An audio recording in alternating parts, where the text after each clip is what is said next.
575 maturant të Lushnjës, ashtu si mijëra bashkëmoshatarë të tyre në të gjithë vendin, ju nënshtruan sot provimit të tretë të maturës shtetërore, atij të matematikës.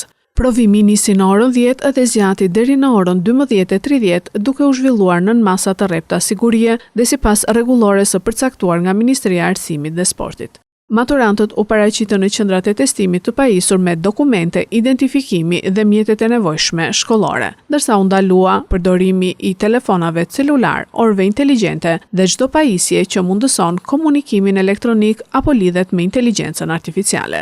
Gjithashtu nuk u lejua përdorimi i materialeve të paautorizuara, kopimi apo komunikimi mes nxënësve gjatë zhvillimit të testit. Autoritetet arsimore kishin forcuar masat e monitorimit, ndërsa për çdo shkelje të rregullores parashikohej përjashtimi i menjëhershëm nga provimi.